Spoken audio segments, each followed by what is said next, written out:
sa sinasabi mo, mas lalo kaming napupuot. Ang sabihin mo, kasalanan ito ng presidente mong supot.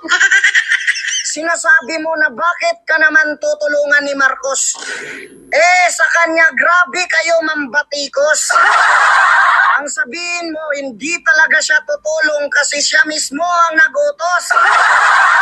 Yung mga pulis, hindi yan basta-basta na kumikilos. Kung hindi iniutos ng presidente mo na mukhang na-overdose. Yung soberanya natin na bastos dahil sa presidente mong supot.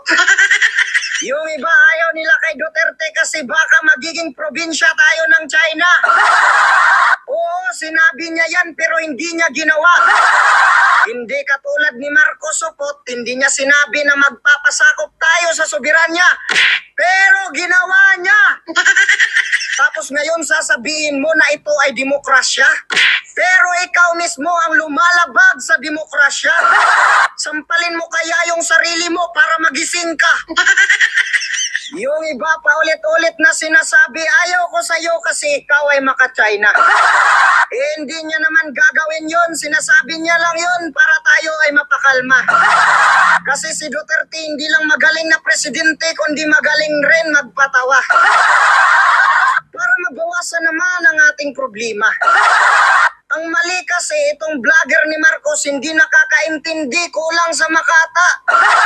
Kaya katulad ni Apolinario Mabini, naniniwala na ako na karapat-dapat nga tayong tawagin na parang mga bata. Tapos itong vlogger ni Marcos, ang lakas mangodyok ng giyera. Sabi nila, simulan nyo na para makita ang tapang ninyo na pambihera.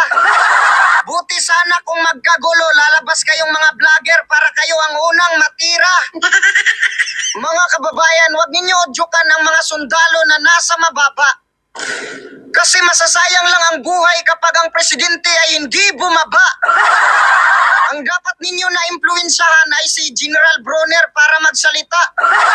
Na sana ay gayahin niya si General Luna. Hindi para manawagan ng kudita, kundi para makipagdebate sa presidente gamit ang busis ng makata. Ang presidente na tinuturing ng lahat na isang tatay. Ipagkanulo mo sa dayuhan, Marcos, dapat sa iyo binibitay. Kung may ganito na pala tayo sa ating hanay, hindi na natin kailangan ng kaaway. Ayon sa saligang batas, nasa kamay lamang ng mga Pilipino ang soberanya ng ating bansa. Tapos ngayon, binatikos ka lang ng isang tao, bigla ka nang mamimihasa.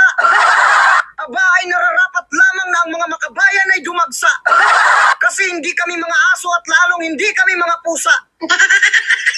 Sabi ng mga vlogger ni Marcos, ang 30,000 daw na namatay ay inosente. Kung mga inosente pala sila, bakit sila nanlaban? Kung hindi kayo naniniwala na sila ay nanlaban, bakit maraming pulis ang namatay sa labanan? Paano nyo ngayon may paliwanag ang inyong kabubuhan? Kayo yung mga taong nakadilat ang mata pero wala kayong nakikita. Yung mga sindikato nga, ginagamit ang mga bata. Tapos ngayon, hindi kayo maniniwala na maraming adik sa mundo, milyon. Tapos 30,000 lang ang namatay. Magrereklamo na kayo, dapat nga milyon. Tapos yung picture nila, inyong ipapakita sabay sigaw ng hustisya. Nakikita nyo naman sa itsura na mukhang adik talaga. Nung inosente ang nabiktima ng mga adik, sumigaw ba kayo ng hustisya? Yan ang hirap sa inyo, ipinagtatanggol nyo ang mga adik. Pero kapag ang mga inosente ang nabiktima ng adik, kayo ay tahimik. Sino ang hindi maghihimagsik? O sabihin na lang natin na hindi totoong runner at nadamay lang si Kian de los Santos. Pero yung pulis na parusahan na at napanagot. Ganyan kapata si Duterte, hindi tulad ni Marcos. Alam ko 20% ang tumatawa ngayon pero 80% ang gusto nang manuntok. Iwan ko ba pati ABS-CBN News gumagawa ng fake news. Pati yung isang lalaki na 2024 namatay, si Marcos na ang presidente, pinagbintang kay Duterte. Nako, buti pa sa inyo, hagisan ng asin sabay maghilamos. Dadagdagan pa nitong mga vlogger na bastos. Alam nyo, pag nagkagira, uunahin ko talaga yung mga vlogger ni Marcos. Nax, ang huling silip ng Diablo, mga minamahal. Baka bukas ang bansang Pilipinas ay maging malamig na din kasi nakalis na yung satanic. Yun lang. Walang batas sa Pilipinas na pwede kang kasuhan kapag pinatay mo yung adik na nanlaban. Kaya ang dating presidente ay walang pananagutan. Ibalik ninyo si Duterte para walang kaguluhan. Wala nang intro-intro, tumahimik ka Katonyeng sa sinasabi mo, mas lalo kaming napupuot. Ang sabihin mo, kasalanan ito ng presidente mong supot. Sinasabi mo na bakit ka naman tutulungan ni Marcos. Sa kanya, grabe kayo mambatikos. Ang sabihin mo, hindi talaga siya tutulong kasi siya mismo ang nagutos. Yung mga pulis, hindi yan basta-basta na kumikilos. Kung hindi iniutos ng presidente mo na mukhang na-overdose. Yung soberanya natin na bastos dahil sa presidente mong supot. Yung iba ayaw nila kay Duterte kasi baka magiging probinsya tayo ng China. Oo, sinabi niya yan pero hindi niya ginawa. Hindi katulad ni Marcos supot, hindi niya sinabi na magpapasakop tayo sa soberanya. Pero ginawa niya. Tapos ngayon sasabihin mo na ito ay demokrasya. Pero ikaw mismo ang lumalabag sa demokrasya. Sampalin mo kaya yung sarili mo para magising ka. Yung iba pa ulit-ulit na sinasabi, ayaw ko sa'yo kasi ikaw ay maka-China. Hindi niya naman gagawin yun. Sinasabi niya lang yun para tayo ay mapakalma. Kasi si Duterte hindi lang magaling na presidente, kundi magaling rin magpatawa. Para mabawasan naman ang ating problema. Ang mali kasi itong vlogger ni Marcos hindi nakakaintindi, kulang sa makata. Kaya katulad ni Apolinario Mabini, naniniwala na ako na karapat-dapat nga tayong tawagin na parang mga bata. Tapos itong vlogger ni Marcos ang lakas mangodyok ng gera. Sabi nila simulan nyo na para makita ang tapang ninyo na pambihera. Buti sana kung magkagulo, lalabas kayong mga vlogger para kayo ang unang matira. Mga kababayan, huwag ninyo odyukan ang mga sundalo na nasa mababa. Kasi masasayang lang ang buhay kapag ang presidente ay hindi bumaba. Ang dapat ninyo na impluwensyahan ay si General Bronner para magsalita. Na sana ay gayahin niya si General Luna. Hindi para manawagan ng kudita, kundi para makipagdebate sa presidente gamit ang busis ng makata. Ang presidente na tinuturing ng lahat na isang tatay. Ipagkanulo mo sa dayuhan Marcos, dapat sa iyo binibitay. Kung may ganito na pala tayo sa ating hanay, hindi na natin kailangan ng kaaway.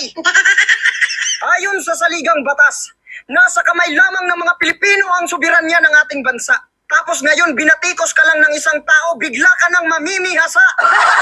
Aba ay nararapat lamang na ang mga makabayan ay dumagsa. Kasi hindi kami mga aso at lalong hindi kami mga pusa. Sabi ng mga vlogger ni Marcos, ang 30,000 daw na namatay ay inosente. Kung mga inosente pala sila, bakit sila nanlaban? Kung hindi kayo naniniwala na sila ay nanlaban, bakit maraming pulis ang namatay sa labanan? Paano nyo ngayon may paliwanag ang inyong kabubuhan? Kayo yung mga taong nakadilat ang mata pero wala kayong nakikita. Yung mga sindikato nga ginagamit ang mga bata. Tapos ngayon hindi kayo maniniwala na maraming adik sa mundo, milyon. Tapos 30,000 lang ang namatay. Magrereklamo na kayo, dapat nga milyon. Tapos yung picture nila inyong ipapakita sabay sigaw ng hustisya. Nakikita nyo naman sa itsura na mukhang adik talaga. Nung inosente ang nabiktima ng mga adik, sumigaw ba kayo ng hustisya? Yan ang hirap sa inyo, ipinagtatanggol nyo ang mga adik. Pero kapag ang mga inosente ang nabiktima ng adik, kayo ay tahimik. Sino ang hindi maghihimagsik? O sabihin na lang natin na hindi totoong runner at nadamay lang si Kian de los Santos. Pero yung pulis na parusahan na at napanagot. Ganyan kapata si Duterte, hindi tulad ni Marcos. Alam ko 20% ang tumatawa ngayon pero 80% ang gusto nang manuntok. Iwan ko ba pati ABS-CBN News gumagawa ng fake news. Pati yung isang lalaki na 2024 namatay, si Marcos na ang presidente, pinagbintang kay Duterte. Nako, buti pa sa inyo, hagisan ng asin sabay maghilamos. Dadagdagan pa nitong mga vlogger na bastos. Alam nyo, pag nagkagira, uunahin ko talaga yung mga vlogger ni Marcos. Nax, ang huling silip ng Diablo, mga minamahal. Baka bukas ang bansang Pilipinas ay maging malamig na din kasi nakalis na yung satanic.